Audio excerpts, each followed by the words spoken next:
Olá pessoal, mais uma vez estamos aqui no nosso bate-papo teológico. Essa semana eu quero trazer um tema que tem gerado muita polêmica, principalmente devido a uma notícia que uma missionária bem conhecida no meio gospel, ela cobra um cachê, um valor para a sua ministração. A minha pergunta de hoje é correto estabelecer um valor específico para ministrar a palavra? O que a Bíblia diz sobre isso? Nós hoje estaremos tratando desse tema de forma sintética, né? Porque o tempo do vídeo não permite a gente esgotar o tema. Antes de entrar no tema, eu quero te fazer um pedido. Se você tem assistido os nossos vídeos e ainda não se inscreveu no nosso canal, vai lá, nesse íconezinho vermelho aqui embaixo no YouTube, se inscreve no nosso canal, dá o seu like e vai nos animar, né, a continuar fazendo esse trabalho de forma satisfatória. Bem, o tema em questão é um tema muito polêmico, ele gera diversos posicionamentos. Existem aqueles que são extremados e quando se fala nisso já vai ter um monte de gente aí já batendo em cima, dizendo que, olha, Jesus disse que de graça dá e de graça recebei. E aquela coisa toda, Paulo diz para não ser pesado aos irmãos, que não queria ser pesado aos irmãos. Enfim, vai ter um monte de gente, porque infelizmente hoje nós temos uma leva de um cristianismo que não está pautado no ensino sistemático da Bíblia, mas está pautado em modinhas, né? Modinhas gospel. E aí vai logo utilizar esses pontos e vai dizer, todo pastor que é ladrão, ele não merece receber o salário, isso, aquilo outro. E aí já se torna um extremismo. Mas será que é isso que a palavra diz realmente? Será que é isso que nós encontramos nos textos das Sagradas Escrituras? Bem, de fato, não é isso que nós encontramos. Eu não vou ficar aqui lendo um monte de versículos, citando um monte de versículos, até mesmo porque o vídeo não nos permite isso. Mas o que nós encontramos na palavra são recomendações gerais em vários textos. E quando nós vemos, por exemplo, Jesus ensinando aos seus discípulos que eles deveriam não levar bolsa, não levar sapatos, não levar sandálias, e ali eles pregariam o evangelho de casa em casa, e de graça eles deveriam dar o que de graça eles receberam. Isso é um princípio para aquele momento. Ali Jesus envia os 70 discípulos para essa missão. Logo após, né, os dias passam-se, as situações mudam, e lá no finalzinho do Evangelho de Lucas, no capítulo 22, Jesus ele vai dar uma ordem diferente. Ele diz, olha, eu te mandei na primeira vez sem bolsa, sem alforge, vamos dizer assim, sem os suprimentos necessários, mas agora levem, porque agora a situação é diferente. Né? Então ali Jesus já dá uma mudança de tom. Por quê? Porque a situação exigia, após a sua partida, a sua prisão, iria exigir uma nova estruturação daquele povo, daqueles irmãos que ali estavam. Né? O próprio Jesus ele utiliza um texto do Antigo Testamento que trata justamente sobre a dignidade do trabalhador de receber em função do trabalho que desenvolve. E aí nós vamos para as cartas. Normalmente aqueles que são extremados nunca utilizam Atos, nunca utilizam as cartas pastorais, e quando utilizam como quer. Para você que não sabe, cartas pastorais são aquelas cartas que são direcionadas a pessoas, a líderes que estavam sobre as igrejas. Especificamente, nós vamos falar sobre Timóteo e Tito, né? E especialmente Timóteo. Mas quando você vai em Atos dos Apóstolos, Paulo, ele falando à igreja de Éfeso, ali ele estabelece algumas lideranças. Os presbíteros, né? Ou presbúteros, ou presbítero, como você queira citar, mas o termo é esse. Então ele estabelece líderes que estariam sobre aquelas igrejas. Claro que não estamos falando de instituições templárias, porque não tinha nem estrutura para isso, Mas grupos de irmãos que precisariam de um presbítero, ou seja, de uma pessoa firme na fé, com mais experiência, com mais conhecimento, para estar direcionando. Tanto que Paulo diz, olha, quando eu sair daqui, virão lobos entre vós, e vocês têm a função de guardar os irmãos que ali estão. Então ali se estabelece uma hierarquia, vamos dizer assim, né? Tem gente que já, assim, hierarquia. Não, mas é uma forma de hierarquia, sim. Então aqueles mais experientes, com mais capacidade de amar, eles estariam à frente.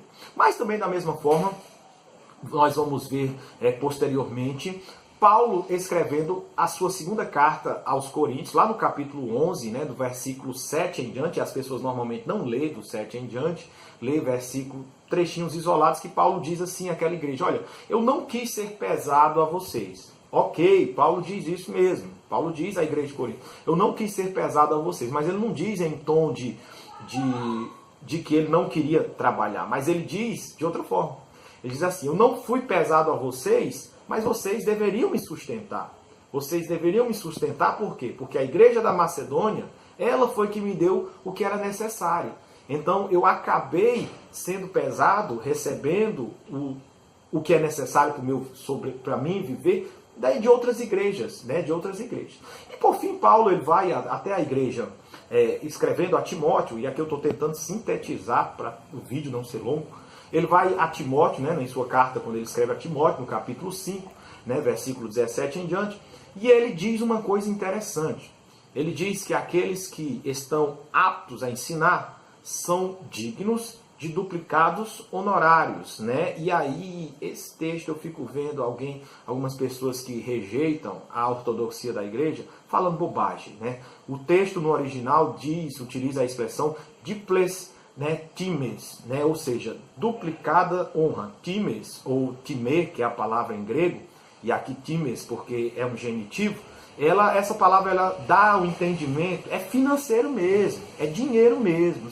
As pessoas não entendem de grego, aí dizem, não, essa honra é de cuidado. Aí vai pegar a nova tradução da linguagem de hoje, aí acha que descobriu a Coca-Cola. Meu irmão, vai estudar o original, que aí depois você pode ter base nisso. Então ali é diples times, né, um genitivo no grego. Então ali vai dizer o quê? Que é duplicados honorários. Então a pessoa que se esmera na palavra, ela deve ser, vamos dizer assim, abençoada pela igreja. A igreja deve conceder a ela, eu não diria, e aqui eu não estou defendendo riqueza, mas deve conceder o necessário para ela viver, tá bom?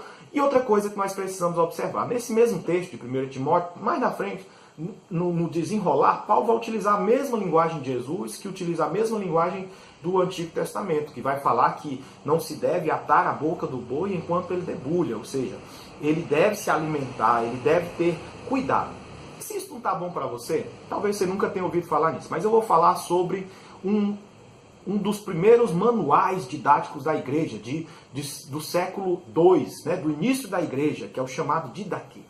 Um dos pontos do Didaquê, ele fala justamente dessa questão. Ele diz que quando vier a vós um profeta, e aí é um dos que estavam na função de liderar, de pregar a palavra, que ele deve ser cuidado pela igreja. Ele deve ser cuidado ali 2, 3 dias. A igreja deve sustentar ele nas suas necessidades, naquilo que ele precisa. Então, com essa base histórica e teológica, nós entendemos que aquele que labuta no trabalho, na obra, se ele quiser, e se a igreja entender a palavra, ele deve receber honorários, ele deve ser abençoado desta forma. Mas, aqui entra a questão. Ele deve ser abençoado pela igreja, mas se ele também não quiser, problema nenhum há nisso. Aí você me pergunta, e cobrar para pregar? Está correto? Está correto cobrar para pregar? O que o senhor me diz? Bem, eu lhe digo o seguinte, cobrar, estabelecer um valor, a Bíblia não dá respaldo nenhum nisso. Tipo assim, eu só vou pregar, segundo a informação da pessoa lá, se me der R$ 2.500 por uma pregação. Bem, isso não está correto, isso não é bíblico, isso não tem fundamento bíblico. E outra coisa, o obreiro é digno do seu salário, mas não é ele que vai estipular isso, é a igreja que, conhecendo a palavra, conhecendo o amor, vai o abençoar, né? Mas não é certo cobrar. Mas uma coisa acontece, e para quem é pregador sabe disso. Muitas igrejas sabem do seu dever de abençoar o irmão que deixou sua família, deixou filhos, deixou casa, deixou tantos afazeres, né? E foi lá, se deslocou para a cidade. A igreja quer abençoar, mas fica em dúvida. Quanto é que eu vou abençoar o irmão? Eu vou abençoar com X? Vou abençoar com Y? Eu não sei como abençoar ele, financeiramente falando. Então a igreja prefere que o obreiro diga um valor. E a partir daí, fica aquela coisa. O obreiro cobrou, ele cobrou para pregar. Não é isso. Na verdade, ele está respondendo a um pedido que a igreja local fez de estabelecer um valor.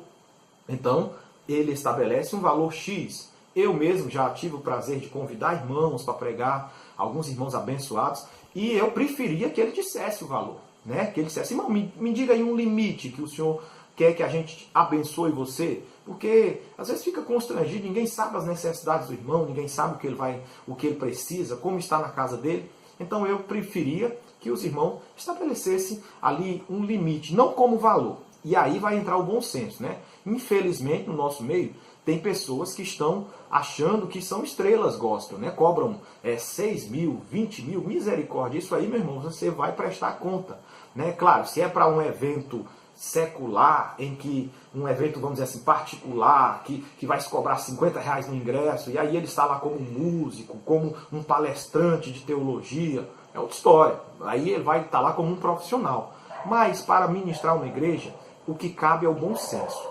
Caberá ao obreiro ter um senso espiritual, um senso bíblico, para não ser pesado aquela igreja, e a igreja caberá a abençoar a vida daquele obreiro. Então, quando a igreja fecha a mão, quando os irmãos fecham a mão, isso na verdade demonstra uma coisa diferente, o amor ao dinheiro. E aí, Paulo escrevendo a Timóteo diz que o amor ao dinheiro é a raiz de todos os males. Então precisamos ter cuidado com isso. Também o evangelho não é fonte de riqueza. Se você quer se dar bem, meu irmão, se você quer crescer financeiramente, desenvolva uma função. Vá produzir livros, já que você quer estar nessa área. Vá se dedicar numa editora, enfim, vá trabalhar secularmente, ainda que seja abençoando pessoas, para você crescer. Mas, através do evangelho, infelizmente, muitos têm tentado enriquecer e envergonhado o evangelho. O obreiro é digno do seu salário, mas o salário que o obreiro deve retirar da igreja é fonte do amor da igreja e não serve para o seu enriquecimento e para ele estar, vamos dizer assim, luxando pomposamente. Claro, se o obreiro trabalha, tem suas funções extra-igreja, ou se a igreja mesmo decide o abençoar, louvado seja Deus. E a missionária que foi dita, o que o senhor acha dela? Eu acho que ela simplesmente seguiu o modelo que existe aí. A igreja perguntou, um site, me perdoe dizer, nojento, não vou citar nome aqui, nojento, que causa fuxico, que causa contenda, provocou todo o sistema, vê a conversa lá e depois está denegrindo uma missionária que tem produzido frutos para a vida.